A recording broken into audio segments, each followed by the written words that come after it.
실시간 정보 브리핑입니다. 첫 번째 소식입니다. 기아가 1분기에 77만여 대의 차량을 판매하며 역대 최다 판매량을 경신했습니다. SUV의 인기에 힘입어 해외 판매량이 15,000대가량 늘어난 덕분으로 풀이됩니다. 다음 소식입니다. 주주 환원에 적극적인 기업들이 상대적으로 공매도 압력의 위험 부담에서 자유로운 것으로 나타났습니다. 2차 전지주와 삼성전자, 현대차 등의 시가총액 상위 종목은 공매도 전면 재개 이틀째에도 집중 타깃이 됐습니다. 다음 소식입니다. 상호관세 정책이 본격 시행되면 미국의 평균 관세율이 28%포인트 급등하고 미국 GDP의 4%가량이 타격을 입을 수 있다는 관측이 나왔습니다. 이는 펜실베니아주 전체 GDP가 사라지는 것과 같은 규모로 알려졌습니다. 마지막 소식입니다. 은행이 원달러 환율 급등으로 자본 비율 관리에 어려움을 겪고 있다고 토로했습니다. 이에 위험자산 계산 시 예외 항목을 늘려줄 것을 금융당국에 요청하여 당국이 세부 요건을 검토 중인 것으로 알려졌습니다.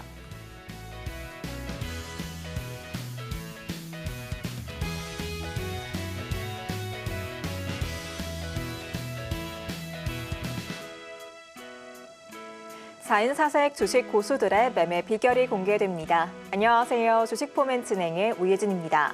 오늘 코스피가 2,520선을 회복했습니다. 단기 낙폭 과대로 인한 저가 매수세가 유입됐는데요. 여기에 더해서 정치적 불확실성 해소에 대한 기대감도 작용한 것으로 보입니다. 시가총액 상위 종목들의 그 기업들의 움직임도 좋았습니다. 코스피 시총 상위 10개 종목 가운데 LG 에너지솔루션만 하락했고요. 저희가 방송에서 강조드렸던 한미반도체, 삼성 SDI 또 녹십자까지 모두 상승 마감했습니다. 오늘 어제의 하락폭을 일부 만회하긴 했습니다만 아직 관세 이슈에 시장이 둔감해지기는 이른 시기라는 분석도 나오고 있습니다. 그렇다면 불확실성 속에서 수익 낼 수 있는 방법 알아봐야겠죠? 오늘도 끝까지 함께 하시면서 성공 투자 비결 받아보시기 바랍니다. 그럼 주식포맨 지금 시작합니다.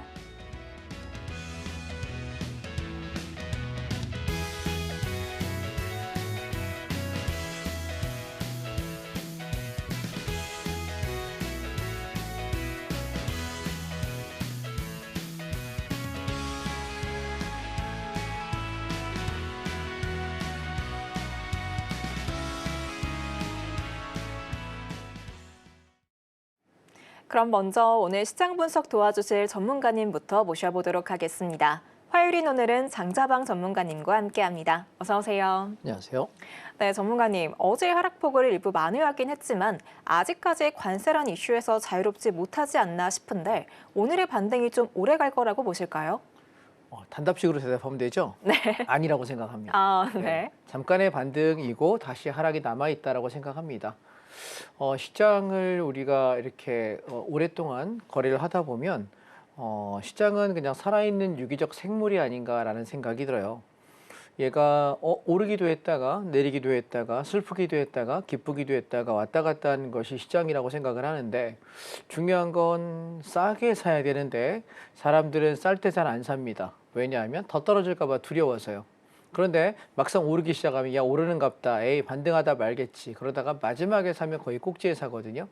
이게 마치 부동산 시장하고 주시장이 참 닮아 있는 모습이기도 한 것 같습니다. 우리가 부동산 집값 떨어지면 살게라고 하는 사람들께 그분이 정말 집값이 떨어지면 사냐고요? 아니요. 더 떨어질 것 같아서 못 사요. 그리고 나서 오르기 시작하잖아요. 그러면 에이 잠깐 반등하는 거겠지 생각했다가 시장이 급등하기 시작하면 거의 꼭지쯤 와가지고 광란에 추격 매수하게 되거든요. 부동산도 주식도 어찌 보면 심리 상품이 아닌가라는 생각이 드는데요. 우리는 이렇게 생각하셔야 될 것 같아요. 내가 어떤 자리에서 어떤 패턴일 때 바닥이 형성됐고 그리고 어떤 위치, 어떤 이슈일 때 올라갔는지에 대해서 그리고 어떨 때 눌림목이 왔는지에 대해서 우리가 기대할 것은 그런 패턴에 관한 연구가 아닐까라고 생각이 들고요. 시총 상위에 있는 종목들부터 저 밑에 1등부터 꼴등까지를 다 합치면요. 종목이 한 2,000개쯤 됩니다. 거기에다가 ETF까지 합치면요. 한 3,400~500개쯤 되거든요. 맨날 ETF가 생기고 없어지고 하기 때문에 정확한 개수는 넘어가겠지만 3,000개가 넘는 종목입니다. 근데 그중에서 우리는 올라가야 될 종목을 찾아야 되는데 쉽지 않죠. 박자가 맞기도 어렵고 저거는 많이 올랐는데 이건 조금 오를 수도 있거든요. 그러다 보니 주식을 할 때 내가 그 3,000개가 넘는 종목 중에 오를 만한 종목을 고르는 건 현실적으로 어렵다라고 볼 수밖에 없지요. 그래서 저는 주식을 거래할 때 대략 한 200개 정도의 관심 종목을 설쳐놓고 그 외의 종목을 아예 보지 않습니다. 그래서 종목명을 모르는 것도 많습니다. 왜냐하면 중소형 종목까지 우리가 일일이 계산해가지고 찾아내고 올라갈 만한 종목이면 돈 벌면 되지라고 생각할지 모르겠지만 내가 내용을 모르는 회사를 세팅하는 것도 쉽지 않고요. 그래서 여러분께 제가 권하는 건 시총상위 200위 이내의 것들만 좀 거래를 하셨으면이라고 말씀을 드리고요.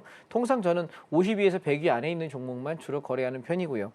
또한 내가 만약에 어느 섹터를 거래하려고 할 때 그 섹터가 오를 것 같다면 개별 종목 하기보다는 오히려 지수 관련 ETF를 거래하는 편입니다. 그렇다 보니 시장에 손실이 나고 하락할 때 별로 손해를 잘 안 봅니다.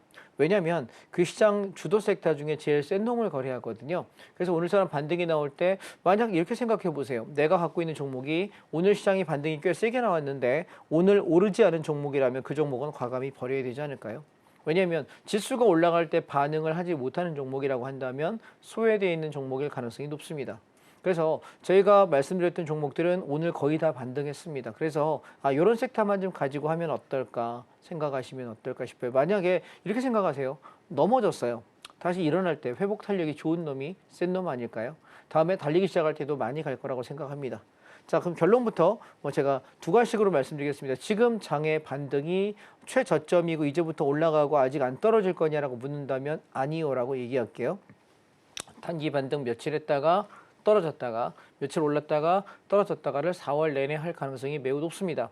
이유는 첫 번째, 이번 주 목요일 날에 11시에 헌법재판소에서 판결이 날 거라고 예상이 아침에 속보가 뜨더라고요. 그러면서 급등을 했는데 아마 단기 불확실성에 대한 해소가 아닐까라고 생각합니다. 시장은요, 누가 대통령이 되느냐, 탄핵이 되느냐 안 되느냐는 관심이 없습니다. 시장 입장에서 우리가 순수하게 트레이딩, 투자 관점에서 만약에 바라보신다고 한다면 시장은 뭔가 불안정하고 불확실한 것을 싫어할 뿐이지 누가 되든 누가 대통령직을 유지하든 누가 탄핵이 되든 혹은 누가 구속이 되든 전혀 시장은 관심이 없습니다. 그렇다면 4월 4일 날 이번 주 금요일 날 11시에 헌재에서 판결이 났을 때 현직 대통령 유임이 될지 아니면 파면이 돼서 다른 대통령 선거를 우리가 6월, 7월에 해야 될지는 가봐야 알겠습니다만 뒤집어 생각해 보면 제가 과거의 데이터를 가지고 봤더니 탄핵이 될 때와 기각이 될 때 올라가 봤자 며칠 못 올라갔어요. 2, 3일 하루 이틀 바짝 올랐다가 그대로 주저앉았습니다. 한 달쯤 뒤에는 다 떨어졌습니다. 올랐던 적이 없습니다. 그러니 만약에 이번 주에 여러분 기대감으로 올라간다고 한다면 상승에 대한 포지션은 아마 제 생각에 금요일에서 월요일 정도 차익 실현하고 다시 조정을 기다려야 되지 않을까 말씀을 드려보겠습니다. 올라갈 것 같은 좋은 분위기에 갑자기 찬물 끼얹는다고요? 우리가 객관적인 팩트만 가지고 보시는 것이 여러분의 계좌를 내가 잘 지키는 방법이 아닐까라고 생각합니다.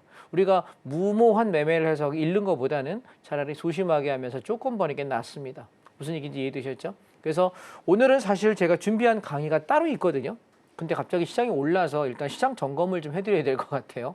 오늘은 제가 패턴별로 좀 정리해서 준비했던 자료가 한 4종목 정도 하려고 했는데 오늘 생방송 중에는 이렇게 하겠습니다. 전체 시황에 관한 점검을 좀 해드릴게요. 그리고 나서 패턴에 관한 강의를 제가 여러분 2개의 오늘 온라인 특강을 제가 준비했는데 먼저 안내를 드려보겠습니다. 1부와 2부에 걸쳐서 강의를 할 겁니다. 첫 번째 강의는 어떻게 할 거냐면 오늘 저녁에 제가 8시 50분에 생방송이 끝나요. 그러면 9시 정각부터 제가 한 3, 40분 정도에 걸쳐서 준비했던 4개의 종목, 4개의 패턴을 꼼꼼하게 설명드리겠습니다. 오늘 시간이 되면 제가 생방송 중에 한 종목 정도 말씀을 드려보겠습니다만 아마 시황정보 하다 보면은 시간이 별로 없을 가능성이 높으니까 한 종목 정도 언급하거나 못하면 오늘 저녁 9시 정각부터 할 겁니다. 자, 뭘 할 거냐면 HTS가 요즘 잘 돼 있습니다. 증권사 프로그램이 상당히 잘 돼 있는데 이 HTS 안에 어제 제가 뽑은 종목이에요. 어저께 막 급락에 거의 극을 달할 때 그때 뽑은 종목들 중에 올라갈 만한 종목이 검색되는 여러분 조건 검색식이라고 들어보셨습니까? 제가 그래서 검색식을 통해서 종목을 찾는 요령을 오늘 좀 설명을 드릴 거고요. 굉장한 꿀팁이겠죠? 예, 이걸로 밥을 먹고 사는 19년차 트레이더가 나는 이렇게 종목을 찾는다라는 얘기를 여러분께 드린다면 고기 잡는 방법일 것 같습니다. 그냥 멍하게 흘려드릴 만한 강의는 아니겠죠. 그리고 그 종목들 중에 어떤 특정 패턴이 있을 때 수익이 난다. 이럴 때가 저점이고 이럴 때가 눌림목이다라는 얘기를 오늘 드려보려고 하거든요. 그래서 오늘 밤 9시부터 한 30분 정도 길어야 40분 이내에 짧고 굵게 엑기스만 저는 강의를 하려고 합니다. 1부 강의에서 오늘 그렇게 뵙도록 하겠습니다. 그리고 2부 강의를 언제 할 거냐면 이번 주 토요일입니다. 4월 5일 날입니다. 오전 9시부터 12시까지 장장 3시간 동안 길게 여러분 시간 넉넉하게 잡고서 제가 그 종목들에 대해서 굉장히 꼼꼼하게 디테일을 설명하려고 합니다. 그래서 오늘 여러분께는 핵심만 간략하게 요약하는 강의를 해드리고요. 그리고 이번 주 토요일 날에 여러분께 2부 강의에서 굉장히 아주 상세하게 지금 시장 상황들, 종목들, 그다음에 내가 공략할 것들, 포인트들, 매수 시점과 그다음에 목표가까지 꼼꼼하게 풀어드릴 테니까 오시면 되겠습니다. 자, 어떻게 하시면 되냐면요. 화면 하단을 보시게 되면 참여하는 방법을 지금 안내 나가고 있습니다. 카메라 가지고 찍으셔서 들어오시게 되면 함께 하실 수 있으니까 여러분 잠시 전하는 말씀 듣고 저는 본격적인 강의를 출발해 보도록 하겠습니다. 아쉽게도 오늘의 반등이 그리 길게 가진 않을 것이란 전망 제시해 주셨고요. 그 가운데에서 시총 200위 내의 종목들 주목해보자고 말씀해 주셨습니다. 그렇다면 그 가운데에서 어떤 종목들 담아야 될지 알아봐야겠죠. 저희 오늘 방송 직후인 9시 공개 방송에서 조정장에서 매수해야 되는 2가지 종목 짚어주신다고 하니까요. 종목에 대한 고민 있다 하시는 분들 이 강의 주목해보시면 좋을 것 같습니다. 또 이번 주 토요일 오전 9시에도 전문가님께서 강의 준비해 주셨다고 하는데요. 폭발적인 시세 분출이 가능한 종목의 매매 타점 상세히 공개해 주실 예정이니까요. 강의 녹화하지 않을 예정인 만큼 오로지 강의 참여자분들만 전문가님의 인사이트 받아보실 수 있겠습니다. 그렇다면 자막 하단 참고하셔서 전문가님의 강의 참고해 보시면 좋을 것 같고요. 저희는 이어서 지금 저가매수 할 수 있는 종목들 알아보도록 하겠습니다. 전문가님, 섹터별로 자세한 전략 짚어주시죠. 예, 원래 준비했던 강의가 아니라 오늘 갑자기 시장이 반등 나오면서 제목이 바뀌어서요. 제가 이렇게 쭉 한번 살피면서 종목별로 말씀을 좀 드려보겠습니다.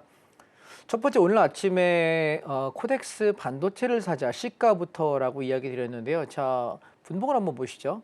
보시면 아침에 시초가부터 시작해서 쭉 눌릴 때 코덱스 반도체 사자라고 이야기하고 쭉 올라서 종가상 2.27% 오른 상태로 마감이 되었습니다. 시가부터 샀으니까 수익이 한 2.2% 정도 나와 있는 상태인데요.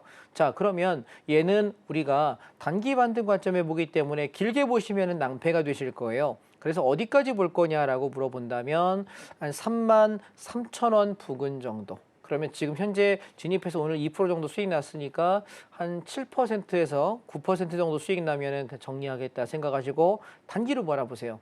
왜냐하면 얘가 아마 이번 주에 불확실성 해소를 해서 와 가자가 이게 그렇게 며칠 반복될 것 같지는 않거든요. 그래서 단타로 한번 챙기고 나서 다시 떨어질 거예요. 다음 주가 선물 옵션 만기가 목요일 날 있잖아요. 아마 그 만기주에 이번에 올라가게 되면 다음 주에 한번 패대기 치면서 떨어지는 파동이 하나 나올 거예요. 그러면 그 조정이 나올 때 다음 주와 다다음 주에 걸쳐서 천천히 다시 한번 분할 매수하시면 걔는 여름까지 끌고 가는 긴 호흡일 것 같아요. 왜냐하면 미국장이 조정이 지금 이제 시작이기 때문에 조정이 완성되기까지 한 2, 3주 정도 걸릴 거라고 생각합니다. 그래서 우리가 4월 20일에서 4월 30일 사이 정도가 찐 바닥일 가능성이 높고요. 지금 나오는 거는 먼저 반등했다가 단타치고 빠져나와서 다시 기다리면 떨어지면서 하고 이걸 반복하는 과정으로 한 20일 정도 우리가 해야 되지 않을까라고 생각하고 4월 20일부터 4월 30일 사이가 아마 여름 이전에 마지막 바닥일 거다. 그러면 미국장도 조정이 일단락 될 거다. 그러니 우리가 지금부터 천천히 분할 매수 시점을 잡고 들어가는 거에는 무리가 없습니다만 찐바닥이라고 물량 왕창 잡으면 낭패를 볼 수 있다. 이 말씀을 여러분께 드리고 싶고요.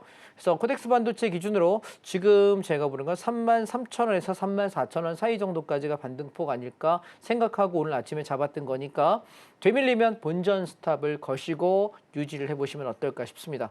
자, 개별 종목 보겠습니다. 첫 번째 삼성전자입니다. 삼성전자가 눌렀다가 좀 올라오는 과정이라서 저는 올해 여름까지 삼성전자가 대략 얼마쯤 갈 거라고 보여지냐면요.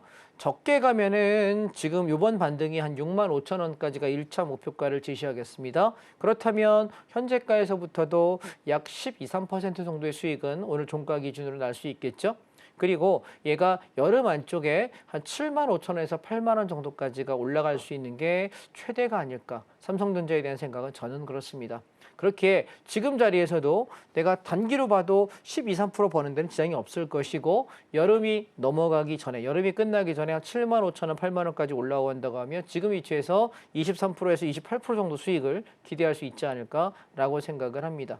삼성전자는 성장 동력을 잃어버린 회사인 건 분명합니다만 여전히 우리나라가 증권시장이 생긴 이래에 꾸준하게 뭘로 얘는 계속 전고점을 돌파하고 있는 큰 상승장이고 또 대장주입니다. 그래서 얘가 삼성전자가 기술을 다시 회복하고 성장할 수 있다면 감사하겠지만 그렇지 않다 하더라도 배당주로서도 충분하게 의미가 있고 성장성이 좋은 종목이니까 계속 좀 살펴보셔야 될 시기가 아닐까라는 생각이고요. 미리 말씀드리는 건 삼성전자는요. 올해 여름에서 가을 정도 고점이 형성될 거예요. 그러면 그 이후에는 당분간 한동안 한 6개월에서 1년 정도 쳐다보지 않으셔야 될 겁니다. 그러니 지금은 올라가는 과정이니까 적극적으로 공략해서 수익을 내시고 한 7만 5천 원, 8만 원까지 올라온다면 저는 다 팔고 더 이상 쳐다보지 않을 생각입니다. 왜냐하면 삼성전자의 동력에 대비 그 정도 가격이면 충분하게 괜찮은 가격이다라고 생각이 들거든요. 그래서 한 25%, 30% 정도 바라보고 지금부터 접근하시면 주종시마다 천천히 매수 접근하시면 무리가 없다. 한 방에 사기보다는 사서 좀 올라오면 팔고 내려오면 사고 반복하는 과정을 4월 한 달 좀 해볼 생각이다 말씀을 드리고요. 그 다음에 우리가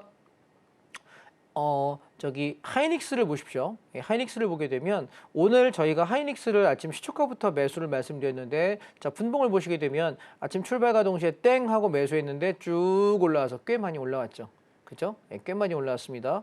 그러면 지금 수익률이 3.6%입니다. 시가부터 잡으신 분 입장에서. 그러면 가만히 한번 보세요. 얘는 얼마까지 움직일 수 있느냐라고 저에게 만약에 물어보신다면 이 종목은 우리가 들어간 강가에서 한 22만 원이 앞에 고점이었거든요. 그래서 22, 3만 원까지는 큰 무리가 없을 것 같다. 그러면 내가 진입한 단가에서 오늘 3.6% 수익 난 상태에 플러스 알파 더 붙어서 10% 이상 낸다면 한 13%에서 15% 정도 기대 수익을 할 수 있지 않을까. 제가 왜 대장주만 자꾸 하냐면요. 대장이 살아날 때도 제일 많이 살아나요. 자, 그 다음 종목 보시죠. 한미반도체입니다. 한미반도체 같은 경우는 오늘이 여러분 딱 정확히 쌍바닥이에요. 보이실까요? 앞전 바닥 자리를 정확히 지키는 쌍바닥. 근데 그 자리에서 양봉이 섰기 때문에 오늘 아침에 일단 받아봤습니다. 그래서 얘가 한 2, 3일 정도 지켜봤을 때 반등이 좀 탄력이 괜찮으면 아싸 바닥이니까 좀 끌고 가봐야지라는 마음을 먹을 것이고 2, 3거래일 내에 탄력이 별로 없다면 아마 제가 차익 실현 말씀을 드릴 것 같아요. 그래서 얘는 왜냐하면 대장주는 아니잖아요. 그죠? 곧 따라가는 주식이기 때문에 그렇게 보시면 될 것 같고 얘가 주봉을 보시게 되면 왜 제가 그 생각을 드냐면 앞전 이 저점을 지키고 반등하니 의미가 있는 것이지 얘가 깨진다면 바닥 자리는 2만 원에서 2만 5천 원이 가야 바닥 자리예요. 그래서 일단 한번 들이대보고 아니다 싶으면 바로 철수 말씀드리니까 바로 철수하시면 됩니다. 안 철수하시면 안 되고 반드시 철수하셔야 됩니다. 아시겠죠? 그래서 직전 저점에서의 지지력을 보고 들어간 자리이기 때문에 철수하자라고 얘기하면 바로 나오셔야 되는 종목. 그러나 한 번쯤 해볼 만한 종목이다, 위치다 생각을 했고요. 그 다음에 원익 IPS 보실게요. 자, 원익 IPS 보시면 얘도 마찬가지 오늘 아침부터 시가부터 잡았는데 1.45% 올랐습니다. 그런데 여러분 모든 패턴들을 다 보시게 되면 얘도 올랐다 눌리고 올랐다 눌리고 오늘 반등이에요. 얘가 이렇게 치고 갈 가능성은 저는 별로 높지 않습니다. 그래서 올라갈 때 차익 실현하고 내려오면서 하고 이걸 반복해야 되는 과정이 아닐까. 4월 한 달은 저는 그런 과정으로 시장을 보도록 하겠습니다. 위치가 좋은 종목이 별로 없습니다. 리노공업도 보시죠. 똑같죠? 내려오다 말고 앞에 쌍바닥 자리를 지켜서 오늘 아침 시가부터 잡았고 반등을 했고요. 마찬가지로 목표가는 21만 5천 원에서 22만 원 정도 볼 생각이니까 대략 13%에서 15% 정도의 기대 수익을 볼 수 있지 않을까. 손절가는 직전 저점 이탈 시에 손절가 잡겠습니다. 보시면 18만 5천 원 이탈하면 손절 쳐야 될 자리라는 거 기억하시고 매매하시고요. 그 다음에 또 하나 DB하이텍입니다. 조정이 나와서 좀 더 빠지면 싸게 살까 했더니 조정다운 조정 안 나오고 바로 오르더라고요. 얘도 마찬가지 오늘 아침에 시초가부터 매수했습니다. 5분봉 보시게 되면 시가부터 샀는데 쭉 올라와서 오전 1시간 만에 다 올랐고 나머지 시간은 횡보하다가 하루 끝났습니다. 그래서 우리가 여러분 주식을 생각해 보시면 주식을 좀 오래 해보신 분들은 주식밥을 좀 먹어보신 분 입장은 아마 아실 거예요. 오를 때는 상승장에는 언제 오를까요? 오전에 올라요. 그래서 시초가부터 잡아서 혹은 살짝 뺐다 오르거나 아니면 시가부터 살짝 흔들다 그냥 올라가는 경우가 거의 7, 80%가 그래요. 상승장의 거의 대부분이 그렇고요. 하락은 그럼 내가 조정 시에 설설 분할 매수할 거야 할 때는 하락은 언제 하냐면 점심 이후에 보통 하락하거든요. 그래서 1시, 2시, 3시에 걸쳐서 시간별로 보면서 조금 오후에 떨어질 때 살살 주워 담는 것이 굉장히 싸게 살 수 있는 방법이다 말씀을 드리겠습니다. DB하이텍 역시 앞전 고점이었던 5만 원 정도까지 4만 8천에서 5만 원 정도까지 바라보고 들어가는 위치니 10%에서 12% 정도의 기대 수익을 보시면 어떨까? 손절 가격은요 42,000원 깨지면 손절 치도록 하겠습니다. 그렇게 보시고요. 그 다음에 우리가 지금 저평가라고 부르는 종목 중에 하나가 동진세미캠하고 현대오토에보하고 LG전자하고 LG디스플레이하고 LG이노텍인데요. 얘들 전부 너무 약해요. 시장이 돌아서는 게 확인되면 제가 들어갈게요. 지금은 저평가라고 볼 수 있겠지만 아직 바닥에서 의미 있는 반등이 들어오지 않았기 때문에 이 종목은 지켜만 보고 아직은 거래하지 않는 것이 좋겠다. 저는 여러분께 말씀드리고 싶고요. 두 번째입니다. 코덱스 자동차입니다. 자동차 섹터를 보시게 되면 얘가 지금 우리가 여러분 자동차 섹터 12월부터 매수하고 한번 차익 실현했고 2월 달에 눌림목 매수할 때 열심히 샀다가 여기 3월 25일 날 고점 찍고 난 날 다 팔았죠. 운 좋게 80% 팔라 그랬더니 여러분 보시다시피 하락합니다. 우리가 이런 얘기합니다. 매수는 기술이다. 그런데 팔고 나오는 매도는 예술이다라고 이야기를 많이 하는데 공교롭게도 저희가 자동차와 반도체가 팔아먹는 타이밍이 거의 예술에 가까웠습니다. 여러분 기억하십니까? 자 보시죠. 반도체 같은 경우 다 팔라고 이야기한 날이 요 날이었는데요. 요 날 제가 80% 이상 팔아라 혹은 다 팔아도 좋다 얘기했는데 희한하게 여기 찍고 나서부터 밀려요. 우리 언제 샀나요? 여기 쌍바닥 여기 눌림목에 여기 사서 한번 팔았고요. 여기 사가지고 또 한번 팔았는데 기가 막히게 빠졌죠. 그런데 반도체가 먼저 고점 찍고 밀렸을 때 그 다음 섹터 누가 갔습니까? 자동차 같네요. 근데 자동차는 어때요? 되게 안 갔죠, 그동안에. 얘는 근데 어땠어요? 올라가기 시작하니까 직전 고점을 자동차는 넘었습니다. 자, 뭐랑 비교해 보실래요? 반도체랑 비교해 보실래요? 반도체는요, 직전 고점을 넘은 적이 있다 없다? 없네요. 그러면 지금 여러분, 우리가 트럼프 정부로 넘어온 상태에서 여러분 기억하십니까? 작년에 11월, 12월에 제가 방송할 때 강의할 때 엄청나게 얘기를 많이 했던 게 트럼프 정부가 됐을 때 우리나라가 자동차랑 반도체가 1등, 2등인데 그중에서 더 탄력이 좋을 거고 더 기대 상승률이 높은 것은 뭐냐라고 물어봤을 때 여러분 뭐라고 제가 말씀드렸었나요? 앵커님 혹시 기억나십니까? 자동차. 찍었습니다. 맞췄습니다.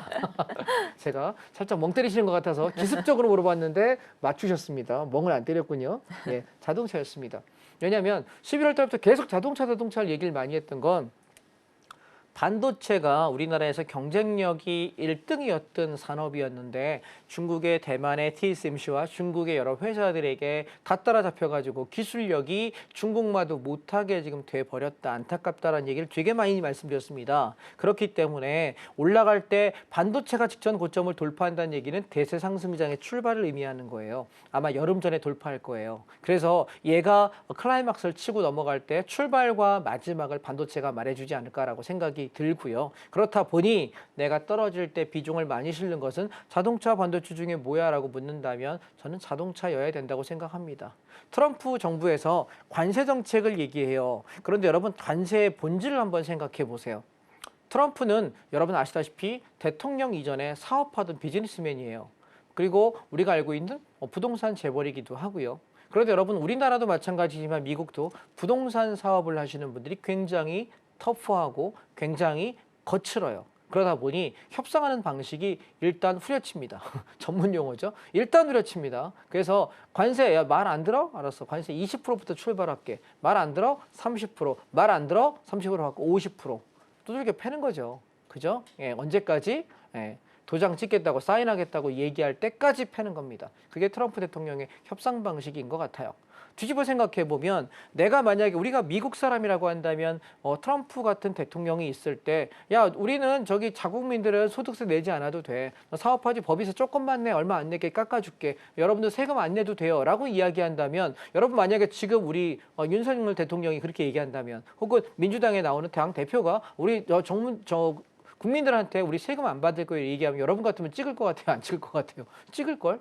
그죠? 내 주머니에서 나가는 100만 원은 아깝지 않습니까? 남에게 받을 1000만 원은 굉장히 공짜로 받는 1000만 원을 받고 싶지만 내 주머니 나가는 100만 원 세금은 아까운 게 사람 마음이지 않습니까? 그죠 여러분? 시청자 여러분? 그렇다면 미국 시민 입장에서는 어때요? 내 주머니에서 나갈 그 100만 원, 200만 원 안 받겠다잖아요. 그리고 외국 사람들한테 우리나라랑 미국하고 관세 무역을 하는 나라들에게 뭐 한다고요? 나는 관세를 매기겠다 이거야. 10%씩, 20%씩, 30%씩. 그러면 나 주머니에서 세금 안 내도 되고 당신들이 버는 돈은 소중한 돈이니 잘 모아서 당신의 삶에 윤택하게 사용하세요 라고 대통령이 말해준다면 우리 입장에서는 그런 대통령을 만난 시민이라면 우리는 되게 즐겁지 않을까요? 미국 시민 입장에서는 아마 그러지 않을까 저는 생각이 듭니다. 그렇다면 미국 입장에서는 자국민 우선주의, 위대한 미국을 다시 Great Again 만들겠다라고 이야기를 많이 하잖아요. 그렇다면 앞으로 우리는 어떻게 해야 될까라고 생각할 때 관세는요, 여러분 이렇게 생각해 보세요.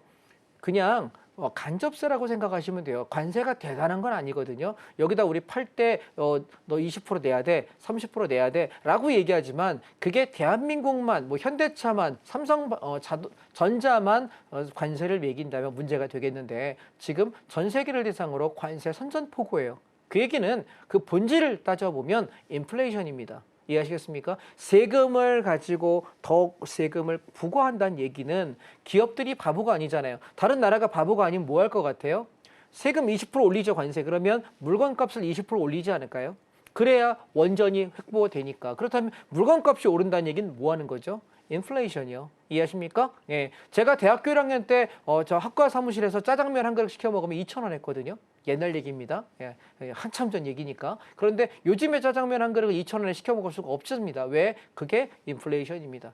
제가 꼬맹이 때 새우깡 한 봉지에 100원에 먹었습니다. 자갈치 100원에 먹었습니다. 나중에 올라서 치토스 200원 할 때 아씨 너무 비싸다고 투색을 했는데 요새 치토스 얼마입니까? 한 봉지에? 1,000원 넘지 않나요? 제가 정확한 가격을 모르겠습니다. 그게 인플레이션이에요. 그래서 우리가 물가가 떨어질 거라고 생각하는 건 굉장히 바보거나 뭔가 무지한 사람인 거예요. 집값이 떨어진다고 생각하십니까? 무지한 거예요. 왜? 여러분 어떻게 되는 거예요? 물가가 올라가는 거, 세금이 오르는 것도 그 가격 가치가 반영되는 거거든요. 정부에서 세금 계속 올려요. 국민들 막 속이거든요. 야, 세금 깎아줄게 괜찮아. 집값은 떨어져야 돼. 그 정치인들의 호도입니다. 무슨 얘기냐면 떨어질 방법이 없어. 그러면 자기들도 팔았게요. 정치인들 집 팔았나 보세요. 서울의 집 안 팝니다. 강남 집 안 팔잖아요. 말과 행동이 다르면 행동을 보세요. 말을 믿는 게 아닙니다. 자, 뒤집어 생각해 보겠습니다. 그렇다면 우리나라에서 여러분 투자를 해야 될 때 내가 제일 많이 투자해야 될 가장 핵심이 뭐냐라고 묻는다면 미국 입장에서 한번 생각해 볼게요. 글로벌 증시의 핵심적인 미국 입장에서 생각을 해보시면 미국 사람 입장에서는 반도체는 한국이 아니어도 선택지가 많아요. 이해하실까요? 왜? 대만에 TSMC도 있고요. 중국에도 있고요. 여러 회사들이 있어요. 그중에 한국은요. 우리는 메모리와 비메모리 중에 기억 저장 장치에 해당하는 것이 꽤 괜찮아요. 그런데 우리는 가격을 올릴 수가 없어요. 왜? 앞으로 AI에 들어가는 연산작용이 가능한 반도체는 TSMC가 1등이고 한국엔 그게 별로 없거든. 그러니 우리나라는 경쟁력이 별로 없다는 얘기예요. 그래서 한국의 반도체를 가격을 올려주지 않고 저렴하게 꾸준하게 공급받을 수 있는 꽤 전략적으로 괜찮은 파트너 국가입니다. 그러니 미국 입장에서 한국은 반도체에다 관세 매길 게 소리를 잘 못하는 거죠. 왜? 자기의 전략 군수 산업의 중요 부품이기 때문에. 두 번째요. 미국은 굉장히 땅덩어리가 큰 나라이고요. 자동차가 반드시 필요한 나라예요. 그런데 미국 자동차가 전 세계에서 가장 1등으로 효시가 됐던 거 여러분 기억하십니까? 포드 자동차, 헨리 포드가 만들었던 그게 가장 1등이었어요. 그렇다면 가만히 생각해 보세요. 그러면 우리가 그 자동차 가지고 내가 제대로 움직일 수 없다고 한다면 나는 우리나라의 자동차가 미국에 꼭 필요할까? 없으면 큰일 날까? 생각해 본다면 그렇지 않다라는 거예요. 그런데 재밌는 건 자동차가 여러분 우리나라의 현대차, 기아차 그룹이 전 세계 자동차 산업에서 약 5위 정도에 해당한다고 해요. 그러니 특히나 우리나라의 전체 판매량이 미국의 대미 수출량이 1등이에요. 그렇다고 해서 우리는 지금 미국을 버릴 수 없는 카드가 됐고 미국 입장에서도 중저가의 자동차 중에 그동안은 일본이 전부 점유하고 있었거든요. 뭘로? 도요타, 혼다가 엄청나게 자리매김했었는데 지금 한국 자동차는 이제 어떠냐면 현대 기아차는요. 굉장히 저렴하고 고장이 잘 나지 않으면서 가성비가 되게 좋은 차예요.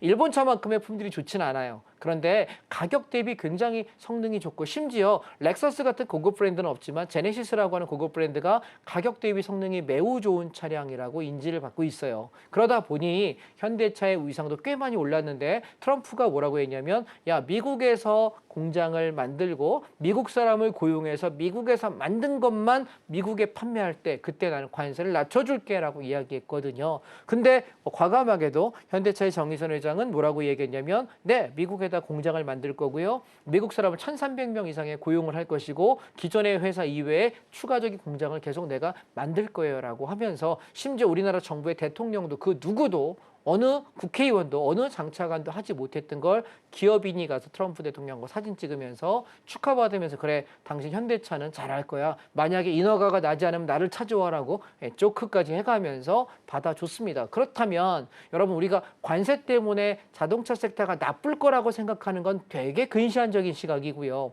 조정이 나올 때 지금 뭘 사야 되는 걸까요?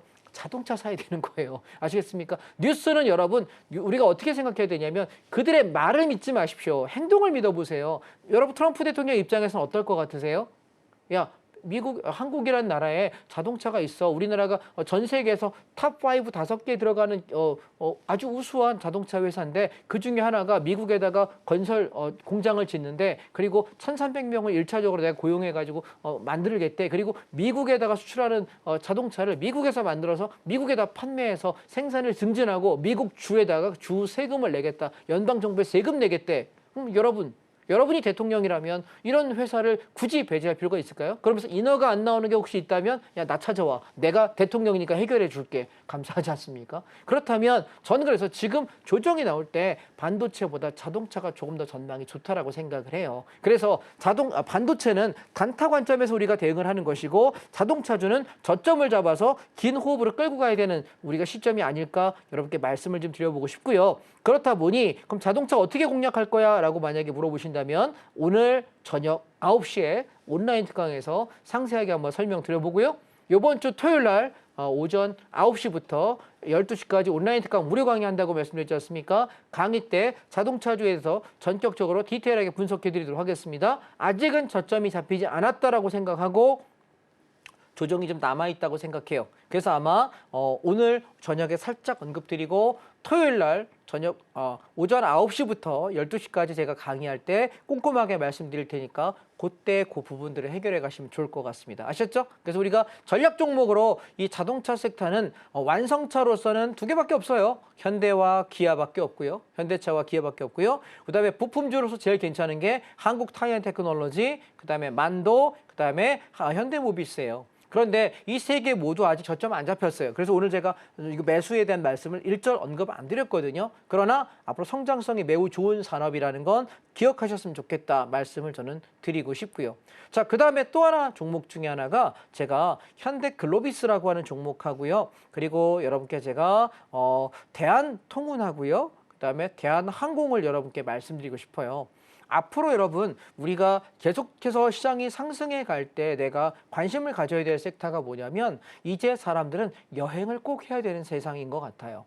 휴가 가니 그러면 휴가 다녀왔습니까? 라고 물어볼 때 국내 여행 갔다 왔다는 사람은 거의 못 보는 것 같아요. 저야 뭐 방송하니까 거의 20년간 휴가 한 번도 못 가고 살고 있습니다만 휴가 갔다라고 얘기하면 대부분 다 하다못해 가까운 일본을 가더라도 다 외국 가더라고요. 그래서 우리가 지속 성장 산업 중에 하나가 항공이 없으면 나가기가 어렵죠. 그래서 저는 대한항공하고 한진카를 조정 시에 좀 받아볼까라고 생각해요. 지금 아니고 좀 기다려볼 생각이고요. 그 다음에 또 하나가 뭐냐면 현대글로비스도 마찬가지죠. 조정 시에 들어가기 괜찮은 종목입니다. 그래서 관심 종목에 넣어놓으셨다가 제가 타이밍 말씀드리면 함께 하시면 좋겠고요. 그 다음에 또 하나 제가 공격적으로 지금 여러분께 지난달이었죠. 지난 3월 달에 온라인 강의를 통해서 매수했으면 좋겠다라고 이야기 드렸던 종목이 뭐였냐면 롯데관광개발이었어요. 온라인 특강 때. 이번 주에도 여러분 토요일 날 롯데관광개발을 집중적으로 말씀드릴 거예요. 얘 계속 조정 시에다 사라고 이야기한 게 8,000원 밑에 떨어지면 계속 분할 매수하세요라고 이야기하고 오늘 상승장에 다른 거 다 안 오를 때 여러분 우리가 이 롯데관광개발이 오르는 걸 보실 수 있었을 거예요. 이 얘기는 뭘 얘기하고 싶은 거냐면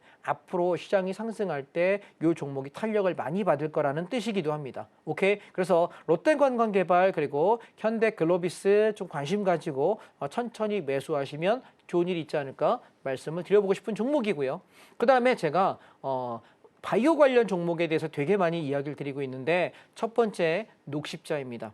자, 오늘 저점부터 오늘 시가부터 녹십자를 적극적으로 공략해 보자라고 이야기했는데 오늘 5.3% 올랐습니다. 예, 쭉 올라가고 있는 종목이고요. 그래서 얘는 이제부터 오늘부터 천천히 주종시마다 우리가 한 1, 2주 정도 잡고 천천히 분할 매수해 놓으시고 내비둬 보려고요. 얘가 기대 수익이 꽤 높은 종목이 아닐까. 왜? 바이오 섹터는요. 내가 안전한 종목 몇 개 되지 않아서 그 종목들 위주 외에는 다른 걸 건들 필요가 없다라고 생각을 합니다. 그래서 녹십자라는 종목이 괜찮아 보이고요. 그 다음에 또 하나가 한미약품이에요. 그래서 오늘 아침에 시가부터 한미약품을 좀 공략해 보자 했는데 양봉으로 2.2% 정도 상승하고 마무리했고요. 그 다음에 또 하나가 유한양행인데 얘는 조금 약한 것 같아요. 그래서 요 세 종목 정도 좀 집중 공략하시면 어떨까 싶고요. 그 다음에 또 하나가 삼성바이오로직스인데 아침 시가부터 조정 시에 그냥 샀더니 오늘 많이 올랐습니다. 4.4% 올랐네요. 그래서 이런 종목들 위주로 거래를 좀 하셨으면 하고요. 그리고 오늘 아침에 제가 드렸던 종목 중에 또 하나가 뭐였냐면 현대미포였습니다. 현대미포였는데 왜냐하면 엊그저께 그러니까 어제였죠. 금요일이었습니다. 지난 거래일 날. 저점을 완성하고 양봉이 나왔고 오늘 아침에 갭이 뜨길래 현대미포 얘기했더니 7.97% 급등했습니다. 얘는 내일 아침에 시초가 출발하고 올라올 때 반을 차익 실현하셔야 될 거예요. 그 다음에 또 하나 하나오션이요. 이거 대신 하나오션 사신 분들도 내일 아침에 올라올 때 한 72,000원에서 75,000원 구간에서 반을 정리하셨으면 해요. 단타로 접근한 종목이지 추세로 접근한 종목은 아니거든요. 그래서 우리가 이렇게 좀 관심을 가지시면 좋겠다라는 생각이고요. 그 다음에 또 하나가 화장품 관련 종목인데요. 많이 빠졌던 종목 중에 아모레퍼시픽이요. 아모레퍼시픽 보시면 10만 원짜리 직전 저점의 쌍바닥을 쓰리바닥이죠. 보시면 여기 첫 번째 바닥, 두 번째 바닥, 세 번째입니다. 오늘 이 종목 여러분께 적극적으로 말씀을 드리고 있고요. 12만 원까지 올라온 다음에 저점에서 한 20% 정도 아마 올라올 거예요. 그래서 12만 원, 12만 5천 원 정도까지 드시면 충분하지 않을까. 저평가된 가치주다라고 말씀드리고요. 또 하나 클리오라는 종목인데요. 지금 보면 차트 모양이 참 밉죠. 예, 얘가 푹 내려갔다. 이게 뭐냐면 이번에 대체거래소가 생겼잖아요. 그래서 이 대체거래소가 거래량이 얼마 안 되지 않기 때문에 야간에 갑자기 물량을 확 밀어버리면 하한가예요. 그래서 참 어떻게 보면 이 대체거래소를 누가 만들었는지 모르겠는데 딱히 머리가 좋은 사람 같지는 않고요. 별로 머리가 나쁘거나 현장 경험이 없거나 남의 말을 안 듣는 사람이 아닐까. 혹은 커넥션이 있을까라는 의심도 좀 들긴 합니다. 그래서 차트 모양이 요즘 깨진 종목들이 꼭 있더라고요. 야간에 이렇게 대체거래소가 야간장으로 거래가 되기 때문에 이렇게 추세가 깨지지 않았거든요. 이렇게 보시면 괜찮아요. 그런데 이렇게 움직이면서 투매가 나와서 누군가 싸게 통정매매 형식으로 받아버린다면 상당히 좀 투자자 입장에서는 좀 짜증이 나는 패턴이 아닐까라고 말씀을 드려보고 싶습니다. 그래서 이 종목 정도가 우리가 이번 가락장을 이용해서 공략하는 종목이다라고 말씀을 좀 드려보고 싶고요. 그래서 오늘 제가 여러분께 설명드렸던 종목들을 대략적으로 다 언급을 드렸는데 좀 빠르게 말씀드리려고 애를 썼는데 도움이 되셨는지 잘 모르겠습니다. 오케이. 그래서 종목은 여기까지 말씀드리고요. 조금 더 여러분 상세하게 말씀을 원하시는 분들께서는 잠시 후에 9시 정각에 온라인 특강을 통해서 함께 하시면 되겠습니다.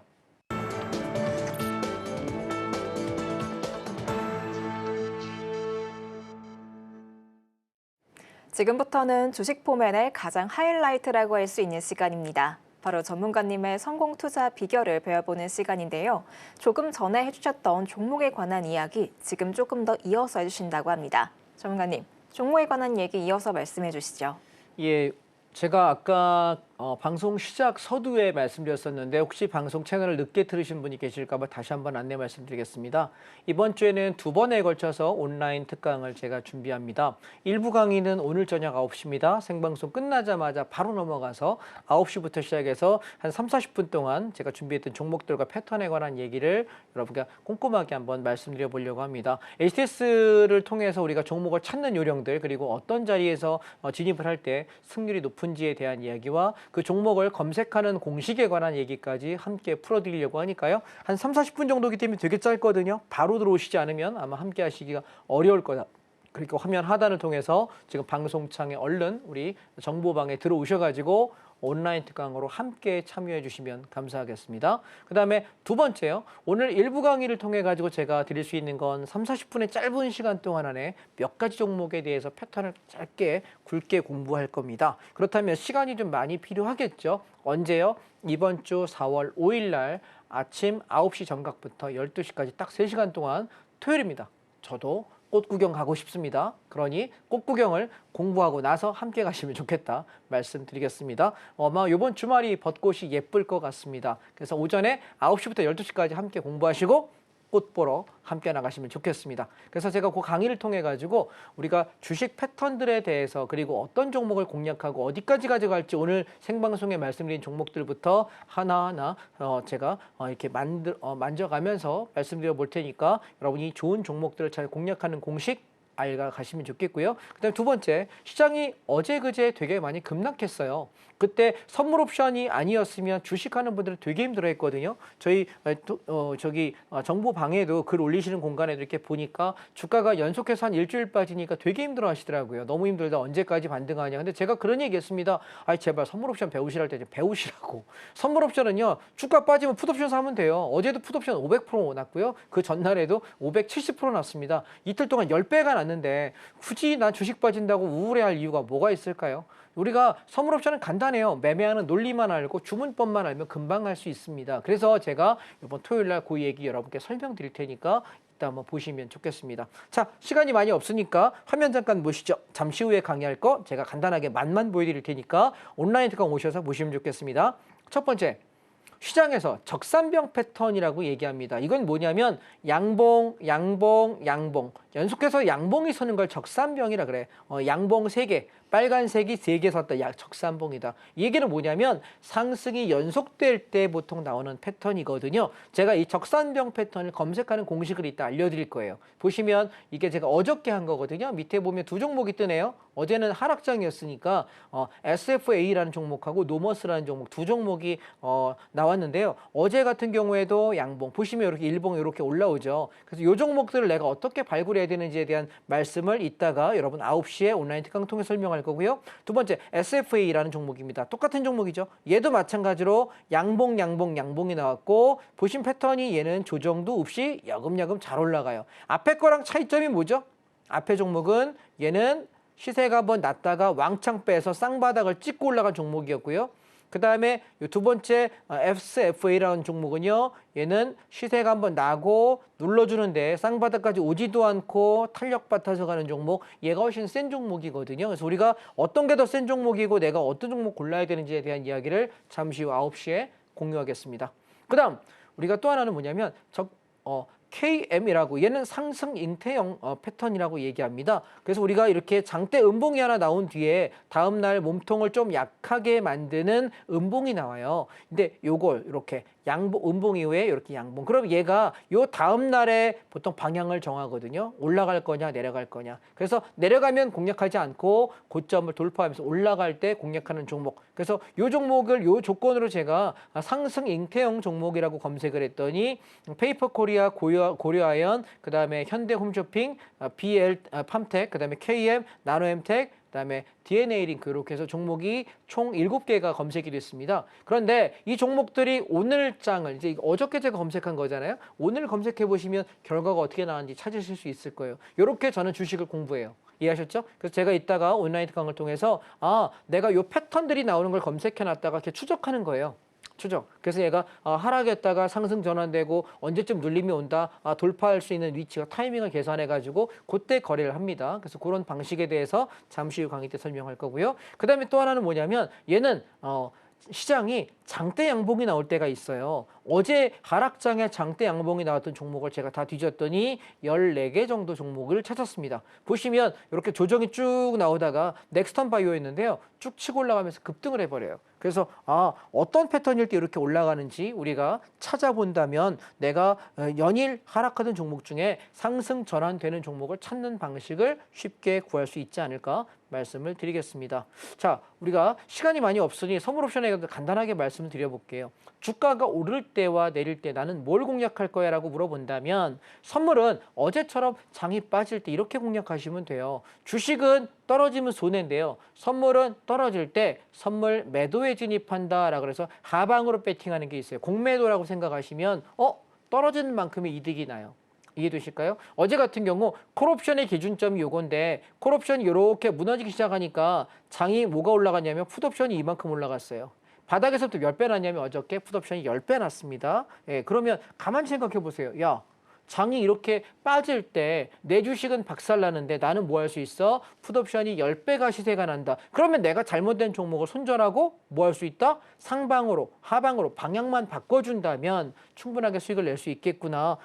하방 꽤 괜찮네. 인지할 수 있겠죠. 그리고 또 하나 보실래요? 11월 29일 패턴인데요. 아침 출발과 동시에 시장이 급락해요. 나는 선물을 뭐 하면 된다고? 하락일 때는 매도 베팅한다고. 여러분 주식을 전업 투자자 하거나 퇴직 이후에 주식으로 내가 승부를 보려고 하시는 분들 중에 제일 많이 하는 실수가 뭐냐면 내가 주가가 빠질 때 대응할 방법이 없이 주식이 안전하다고 생각해요. 잘못된 생각이에요. 선물 옵션이 훨씬 안전해요. 왜? 주가가 상승할 때는 상방 콜옵션 하면 되고요. 하락할 때 하방 풋옵션 하면 돼요. 근데 얘는 하락에 대한 준비가 돼 있지 않으면 박살나는 거죠. 보세요. 콜옵션이 아침에 장 출발과 동시에 기준점 3.16이 무너지는 순간 난 뭐 사면 될까요? 하락하니까 풋옵션 사면 돼요. 그랬더니 주가가 어떻게 돼? 급락하면서 수익이 몇 배 났냐면 풋옵션이 11월 29일 날 50배 났습니다. 5,000%예요. 그러면 내가 만약에 100만 원만 있어도 내가 100만 원만 갖다가 풋옵션 샀다 놨다고 해도 50배면 얼마죠? 5천만 원이에요. 그럼 내가 만약